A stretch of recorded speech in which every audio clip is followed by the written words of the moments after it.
Everyone and welcome to our channel grounded to grow.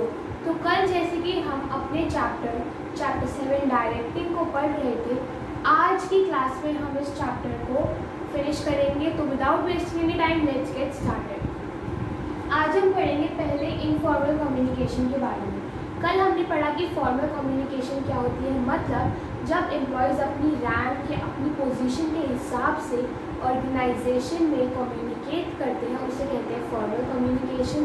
And informal communication क्या होता है कि जब जो एम्प्लॉयज़ हैं, इंडिविजुअल्स हैं ऑर्गेनाइजेशन में, वो कम्युनिकेट करते हैं with each other irrespective of their job और position, it is called informal communication. Informal communication को ग्रेपवाइन कम्युनिकेशन भी कहा जाता है, क्योंकि अगर हम ग्रेप की शेप देखें तो वो कैसे होता है, कहीं भी कोई भी ग्रेप का पीस हो सकता है। सो उसी से इसे रिलेट करते हुए लिखा गया है कि जो इनफॉर्मल कम्युनिकेशन होता है वो भी ग्रेप के बंच की तरह ही होता है कि उसकी जो ब्रांचेज होती हैं they are going in all directions of the organization disregard to level. मतलब इनफॉर्मल कम्युनिकेशन को ग्रेप के बंच से कंपेयर किया गया है कि जैसे अ बंच ऑफ ग्रेप्स में क्या होता है कि they spread in all the directions disregard to level. वैसे ही इनफॉर्मल कम्युनिकेशन में जो इंडिविजुअल्स होते हैं वो आपस में कम्युनिकेट करते हैं अपने कलीग्स के साथ disregard to level, that is कि वो अपनी जॉब को या फिर पोजीशन को नहीं देखते, जस्ट कम्युनिकेट करते हैं। और ऐसा नहीं है कि वो सिर्फ अपने डिपार्टमेंट से ही कम्युनिकेट करेंगे, इन ऑल द ब्रांचेज और in all the departments of the organization any kind of informal communication can take place. तो इसलिए informal communication is also called grapevine communication. अब हम पढ़ेंगे, जैसे हमने फॉर्मल कम्युनिकेशन के नेटवर्क पढ़े थे, वैसे ही इनफॉर्मल कम्युनिकेशन के क्या क्या नेटवर्क्स होते हैं।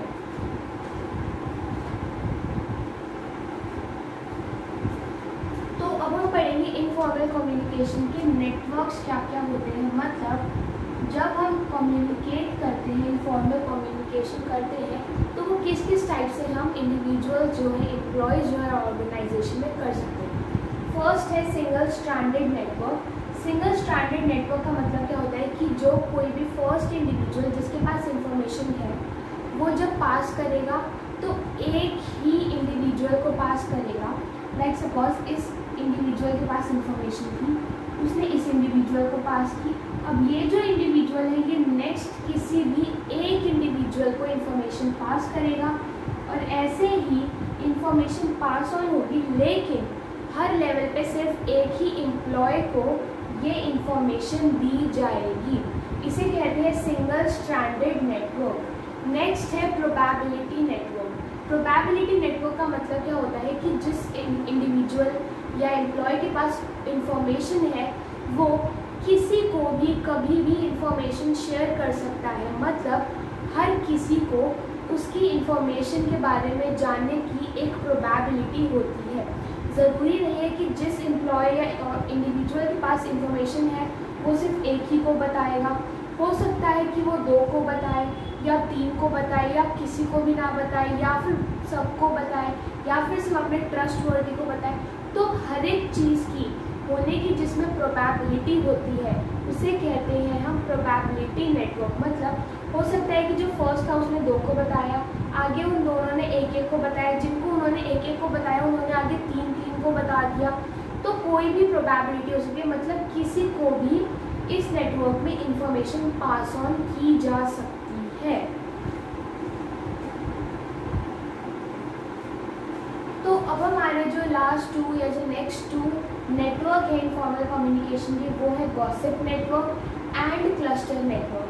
गॉसिप नेटवर्क का मतलब क्या होता है कि जिस एम्प्लॉय या इंडिविजुअल के पास इंफॉर्मेशन है वो सबको उस इंफॉर्मेशन को पास ऑन कर देता है, इररिस्पेक्टिवली कि उसका जो सामने वाला इंडिविजुअल है उसके साथ कैसे रिलेशंस है। मतलब गॉसिप नेटवर्क में जिस इंडिविजुअल के पास इंफॉर्मेशन है वो हर एक को उस इंफॉर्मेशन को पास ऑन कर देगा, चाहे उसके साथ उसके रिलेशन अच्छे हो या ना हो या फिर कुछ भी।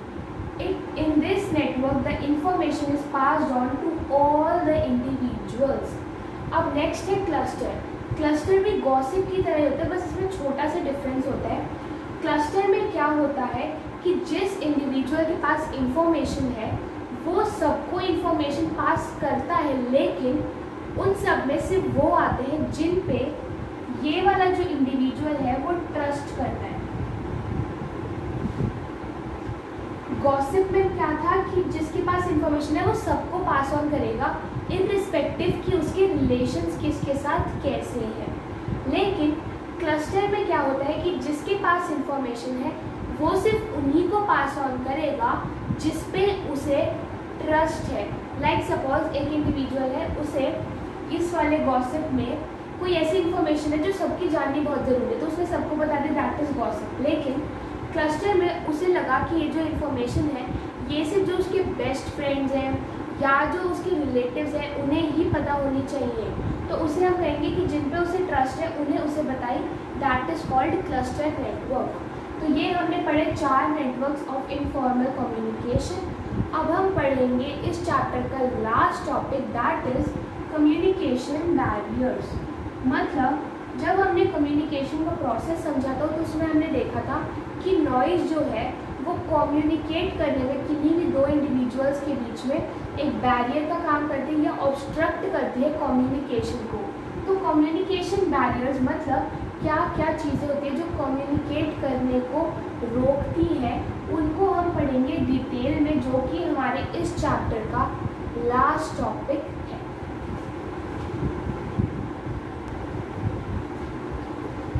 अब हमारी बुक में हमें 4 तरीके के कम्युनिकेशन बैरियर्स के बारे में इंफॉर्मेशन दी गई है।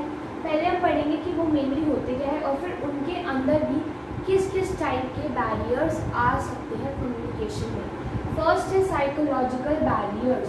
साइकोलॉजिकल बैरियर्स का मतलब क्या होता है? Psychology related to the mind, related to the emotions of an individual.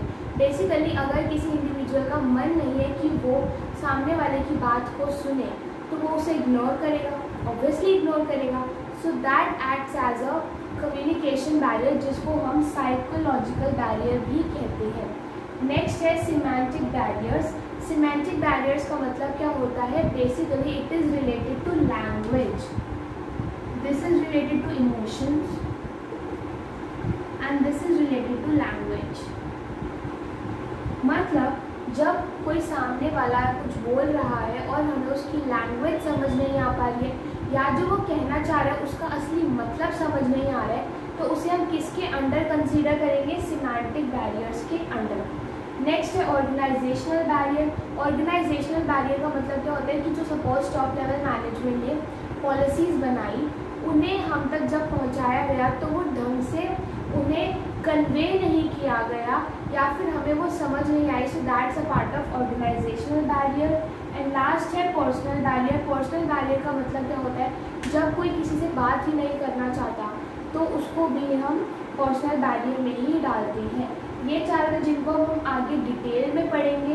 इनको 4 को याद करने के लिए छोटी सी मेमोरी टेक्निक है। PSO नहीं चल रहा, PSO का PCO से भी लिंक कर सकते हो। PCO जो पुराने टाइम में आता था कॉल करने के लिए, तो अगर वो नहीं चल रहा तो क्या आप कम्युनिकेट कर पाओगे? नहीं कर पाओगे। तो वैसे ही इन 4 बैरियर्स अगर होंगे तो आप कम्युनिकेट नहीं कर पाओगे।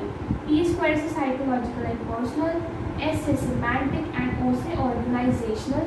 तो ये 4 हैं बैरियर्स जिनके बारे में हम अभी डिटेल में आगे पढ़ेंगे।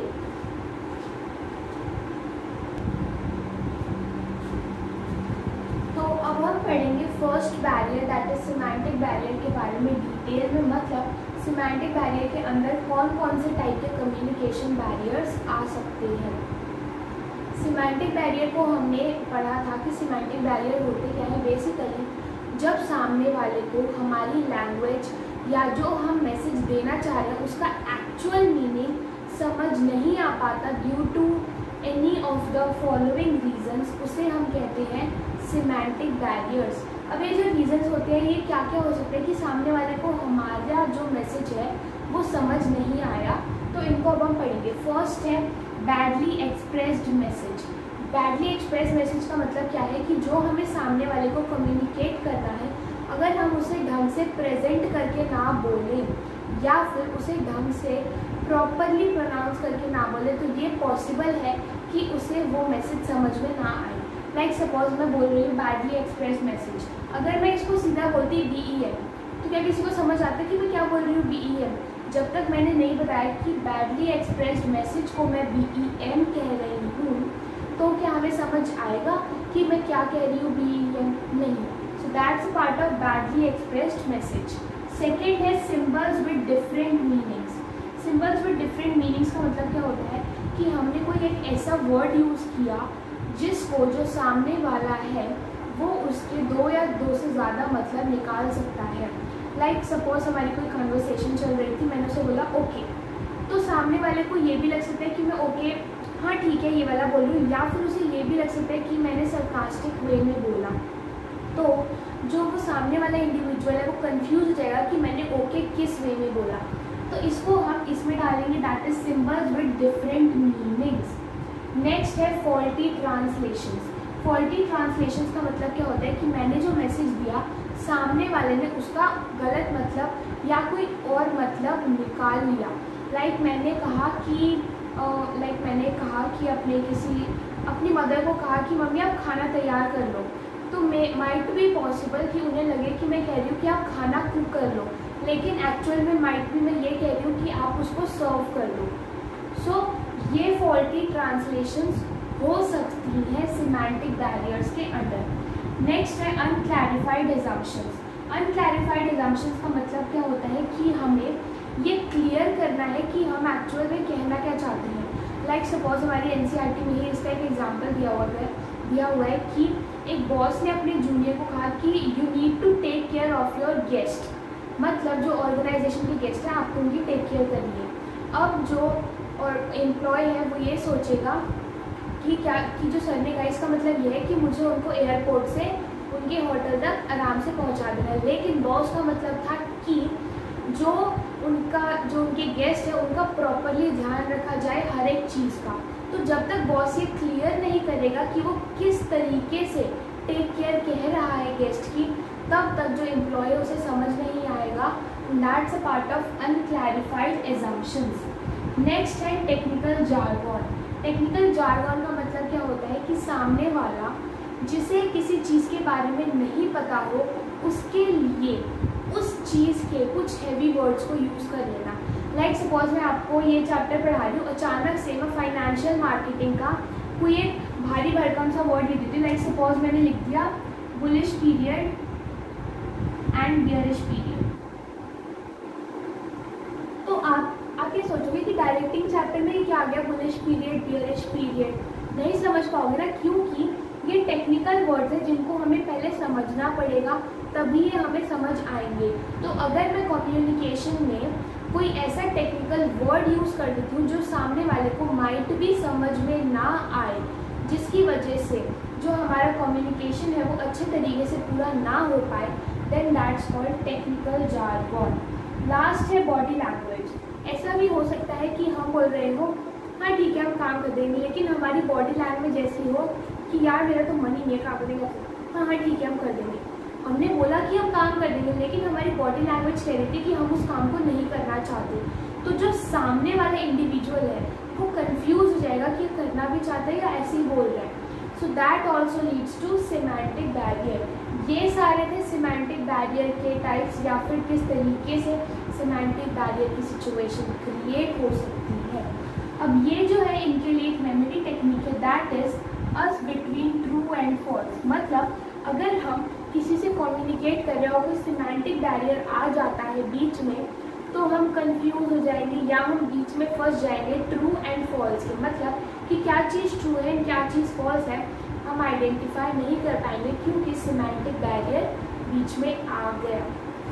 अब हम इसके शॉर्टकट्स को एक बार देख लेते हैं। U stands for unclarified assumptions, S stand for symbols with different meanings, B square से है badly expressed message and body language, T से है टेक्निकल जार्गन एंड F से है फॉल्टी ट्रांसलेशंस। तो ये सारे पॉइंट्स थे जो हमारी मेमोरी टेक्निक से लिंक हो गए, that that is us between true and false. अब हम पढ़ेंगे next type of barrier, that is psychological barriers.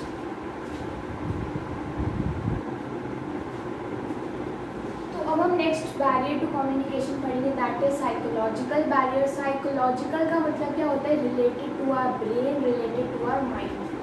तो इसको हम लिख सकते हैं माइंड या ब्रेन से रिलेटेड जो भी बैरियर्स होते हैं, राइट। तो ये इनके 5 हैं। अब हम उनको एक एक करके पढ़ते हैं। फर्स्ट है pre mature evaluation. Pre mature evaluation का मतलब क्या होता है? लाइक सपोज सामने वाला इंडिविजुअल बोल रहा है, उसकी बात को पूरा होने से पहले ही मैंने उसका मतलब निकाल लिया। क्या पता वो अगर उसकी बात पूरी होती तो उसका मतलब कुछ और निकल पाता उस बात का, लेकिन उसकी बात अधूरी थी और मैंने उससे मतलब निकाल लिया। जिसको मैंने कहा कि लाइक तुम मेरे साथ गलत, लाइक उसने सपोज कुछ कहा, वो पूरा कुछ कहने वाला था लेकिन मैंने आधे में ही उसे रोक दिया और कहा कि तुम ये जो कह रहे हो ना वो सही नहीं कह रहे।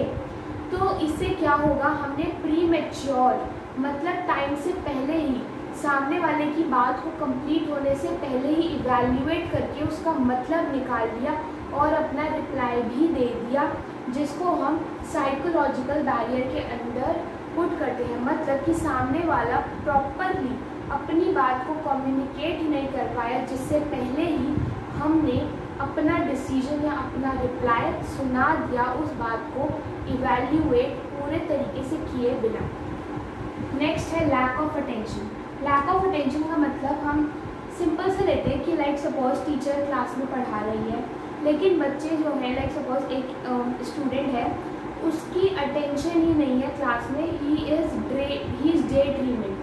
तो अगर सपोज टीचर जो है बहुत अच्छी तरीके से समझाती है, लेकिन जो वो स्टूडेंट है अगर वो डे ड्रीमिंग कर रहा है, उसकी क्लास में अटेंशन ही नहीं होगी, तो जो टीचर ने समझाया क्या वो समझ पाएगा? क्या उसका ब्रेन उसे भी ग्रास्प कर पाएगा? नहीं कर पाएगा, because he is day dreaming at that time. तो लैक ऑफ अटेंशन की वजह से भी कम्युनिकेशन, जो टीचर कम्युनिकेट करना चाह रही है उस स्टूडेंट को, उस स्टूडेंट तक वो बात नहीं पहुंच पाएगी। नेक्स्ट है loss by transmission. Loss by transmission का मतलब क्या होता है कि लाइक सपोज हम यहाँ खड़े हैं और हमारी असेंबली चल रही है, फॉर एग्जांपल ऐसे ले लेते हैं, हमारी असेंबली चल रही है और मुझे अपने जो दो बच्चों के आगे जो एक मेरा फ्रेंड खड़ा है उसको भी बात कन्वे करवानी है। तो मैंने अपनी बात जस्ट जो मेरे आगे पर्सन खड़ा था उसको बोली, उसने उसके आगे वाले को बोली और उसने उसके आगे वाले को बोली। बाद में जब हम दोनों फ्रेंड्स मिले तो उसने मुझे बताया कि मैंने उसे क्या बोला है, बट आई वॉज लाइक नहीं, मैंने तो ये बोला ही नहीं, तो क्या बोल रहा है, मैंने तो ये बोला ही नहीं। अब ये क्यों हुआ? क्योंकि जितने भी बीच में इंडिविजुअल्स थे, माइट भी उनके माइंड में कुछ और चल रहा हो, जिसकी वजह से उन्होंने मेरी जो बात थी उसको थोड़ा चेंज कर दिया हो, या मिस्टेकिंगली उनसे मेरी बात को गलत मतलब निकाल के उन्होंने आगे ट्रांसमिट कर दिया हो। मतलब जब भी हम बहुत सारे लेवल्स ऑफ कम्युनिकेशन के थ्रू अपनी इंफॉर्मेशन किसी इंडिविजुअल तक पहुंचाते हैं, तब ये पॉसिबल है कि जो हमारा एक्चुअल मैसेज था वो एक्चुअली में डिलीवर ना हो पाए, जिसको हमें इंफॉर्मेशन देनी है। इसका सबसे बेस्ट एग्जांपल है जो हम क्लास में विस्पर गेम खेलते हैं, विस्परिंग गेम खेलते हैं। हम फर्स्ट वाले को ईयर में बात बोलते हैं, लेकिन जब वो एंड तक पहुंचती है तो वो कभी सेम नहीं रहती, इट ऑलवेज चेंजेस, क्योंकि ट्रांसमिशन जो हमारी इंफॉर्मेशन थी वो जब ट्रांसमिट हो रही है तो वो ऑल्टर हो जाती है related to each and every person psychology. Next है पुअर रिटेंशन। पुअर रिटेंशन का मतलब क्या है कि अगर कोई आपकी बात को जल्दी याद नहीं रख पाता, लाइक सपोज मैंने अपने फ्रेंड को कहा कि तुम अपनी मदर को मेरा ये मैसेज कन्वे कर देना, लेकिन जो मेरा फ्रेंड था उसकी पुअर रिटेनिंग पावर थी और वो आधी बात भूल गया, उसने आधी बात अपनी मदर को कन्वे की। तो क्या जो पूरा मैसेज था वो कन्वे हो पाया? नहीं हो पाया। So that's also part of psychological barrier under poor retention. Last point है डिस्ट्रस्ट। लाइक सपोज मेरा कोई क्लासमेट आया, उसने मुझे एक बात बोली कि ऐसा ऐसा हुआ है, लेकिन मैंने उसकी बात को इग्नोर कर दिया क्योंकि मुझे उसकी बातों पे ट्रस्ट ही नहीं होता। तो अगर मुझे उसकी बातों पे ट्रस्ट नहीं होता, मैंने उसकी बातें सुनी नहीं या फिर इग्नोर कर दिया, आधी सुनी आधी नहीं सुनी। So that's also part of psychological barrier. तो ये 5 पॉइंट्स थे साइकोलॉजिकल बैरियर के अंदर। अब इसकी भी एक मेमोरी टेक्निक है, इस पी को इसके साथ ही ले लो, P²L² D। PLD की फुल फॉर्म मैंने निकाली है, प्रोसेसिंग लैब में डिस्टर्बेंस। बेसिकली किसी भी ह्यूमन बॉडी की प्रोसेसिंग लैब कहाँ होती है? माइंड।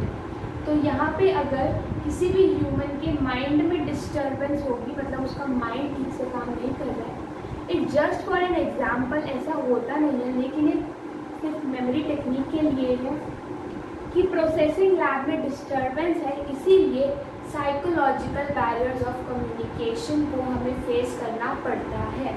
अब प्रोसेसिंग लैब में डिस्टर्बेंस पीएलडी से क्या था? Premature evaluation and poor attention, L से lack of attention and loss by transmission and D से डिस्ट्रस्ट। तो जैसे साइकोलॉजिकल बैरियर्स का नाम याद है, मतलब माइंड में डिस्टर्बेंस है, माइंड ढंग से काम नहीं कर रहा है, इसलिए बैरियर ऑफ कम्युनिकेशन। अब माइंड क्या है? प्रोसेसिंग लैब में डिस्टर्बेंस पीएलडी से ये सारे पॉइंट्स हमें क्विकली रिवाइज हो जाएंगे।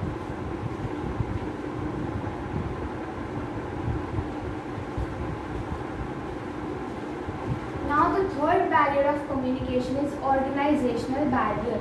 Organizational barrier का मतलब क्या होता है? ऑर्गेनाइजेशन में जो पॉलिसीज़ वगैरह बनाई गई हैं, क्या वो भी कम्युनिकेशन में एक्ट एज अ बैरियर कर सकते हैं?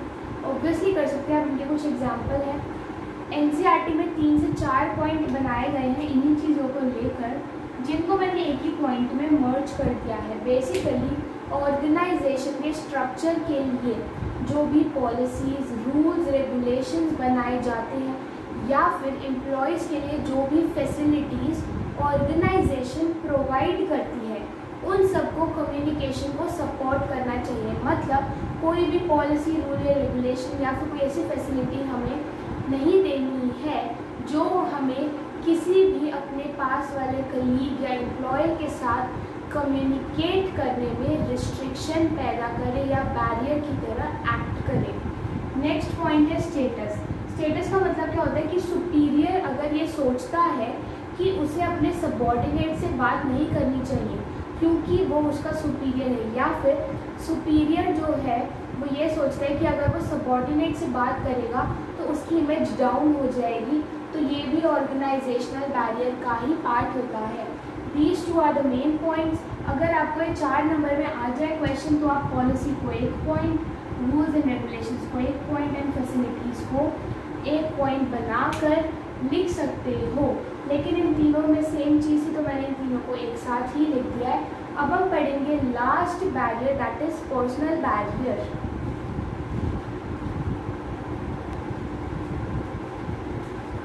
Now the last barrier to communication is personal barrier। Personal barrier में हम ये 4 मेन पॉइंट्स डिस्कस करेंगे। फर्स्ट है unwillingness to communicate. Unwillingness to communicate का मतलब क्या होता है? एक लिसनर होता है और एक स्पीकर होता है। अगर जो लिसनर है या जो स्पीकर है वो कम्युनिकेट करने में इंटरेस्टेड ही ना हो, मतलब सामने वाले से बात करने के लिए वो इंटरेस्टेड ही ना हो, तो दूसरे वाले के साथ वो कम्युनिकेट नहीं कर पाएंगे या फिर उसकी बातों को वो इग्नोर करेंगे, प्रॉपरली अटेंशन के साथ नहीं सुनेंगे। नेक्स्ट पॉइंट है lack of incentives. Lack of incentives का मतलब क्या होता है कि हमने मोटिवेशन में पढ़ा था, जो इंसेंटिव्स प्रोवाइड किए जाते हैं अगर किसी भी ऑर्गेनाइजेशन के एम्प्लॉयज़ को वो प्रोवाइड नहीं किए जाएंगे तो उस कंपनी के जो एम्प्लॉयज़ हैं ऑब्वियसली अपने सुपीरियर या जो टॉप लेवल है उनकी बातों को वो नहीं सुनेंगे। वो कहेंगे कि जब हमें प्रॉपर इंसेंटिव्स, प्रॉपर हमारी पे सैलरी ही नहीं मिल रही है तो हम आपकी बात क्यों सुने। नेक्स्ट पॉइंट है lack of confidence between superior and subordinate. मतलब जो सुपीरियर और सबॉर्डिनेट है अगर उन लोगों के बीच में कॉन्फिडेंस नहीं है, डिस्ट्रस्ट है, तो जो भी कम्युनिकेशन उन दोनों के बीच में होगा वो इफ़ेक्टिवली नहीं हो पाएगा। या फिर जो सुपीरियर है वो सोचेगा कि मैं अपने सबॉर्डिनेट को ये बात क्यों बताऊँ, वो तो मुझ पर ट्रस्ट ही नहीं करता, या फिर and the vice versa is also possible. Last point है fear of challenge to authority. Suppose कोई एक ऐसी इंफॉर्मेशन है सुपीरियर के पास जो उसे लग रहा है कि अगर उसने आगे अपने सबॉर्डिनेट्स को पास ऑन की तो जो उसके सबॉर्डिनेट्स हैं वो ऑर्गेनाइजेशन के अगेंस्ट रिबेल कर सकते हैं, या फिर जो उसके जो सबॉर्डिनेट्स हैं वो उसके खिलाफ, दैट इज सुपीरियर के खिलाफ ही रिबेल कर सकते हैं। तो अगर ऐसा फियर है सुपीरियर को, तो वो उस बात को अपने सबॉर्डिनेट से छुपाएगा, which is a part of personal barriers. तो ये हमने पढ़े चारों बैरियर्स टू कम्युनिकेशन के बारे में डिटेल में, that is semantic, psychological, organizational and personal. अब एक छोटा सा लास्ट टॉपिक है, दैट इज कि ये जो बैरियर्स टू कम्युनिकेशन है इनको हम इम्प्रूव कैसे करें, मतलब अपनी कम्युनिकेशन को इम्प्रूव कैसे करें, या फिर ये जो बैरियर्स हैं इनको हम रिड्यूस या रिमूव कैसे करें। इसके लिए आपको कोई डिफरेंट पॉइंट याद करने की बिल्कुल भी ज़रूरत नहीं है। सिंपली आपने जितने भी बैरियर्स याद किए हैं, like suppose unwillingness to communicate है, लैक ऑफ इंसेंटिव्स है, कोई भी बैरियर जो आपको माइंड में आए उसे बस ये लिख देना है कि इसको सही करके हम क्या कर सकते हैं। लाइक सपोज हमारे पास पॉइंट है अनविलिंगनेस टू कम्युनिकेट, ये बैरियर है। अब हमें इसको लिखना है कि हाउ टू इम्प्रूव कम्युनिकेशन में, तो हम इसको लिख सकते हैं we should have willingness to communicate. मतलब अगर हम विलिंग होंगे कम्युनिकेट करने के लिए तो जो हमारा कम्युनिकेशन है वो इफेक्टिव हो पाएगा। Next point lack of incentive, इसको हम उल्टा करके लिख दें कि proper incentive should be provided to the employees. Similarly हमने साइकोलॉजिकल में पढ़ा डिस्ट्रस्ट, डिस्ट्रस्ट को हम ये लिख सकते हैं there should be trust. Semantic में हमने पढ़ा बैडली एक्सप्रेस्ड मैसेज, क्या हम लिख सकते हैं कि हमें we should not express our message badly. ऐसे हमें जस्ट पॉइंट्स को उल्टा करके लिखना है in how to improve communication में, या फिर how to remove the barriers to communication में। जो सारे बैरियर के पॉइंट्स हैं उनको सही करके, मतलब जो मिस्टेक्स हैं उनको सही करके हमें लिखना है उस टॉपिक में। तो इसी के साथ हमारा चैप्टर 7 डायरेक्टिंग फिनिश होता है। Do like our video and subscribe to our channel for more related videos. Thank you.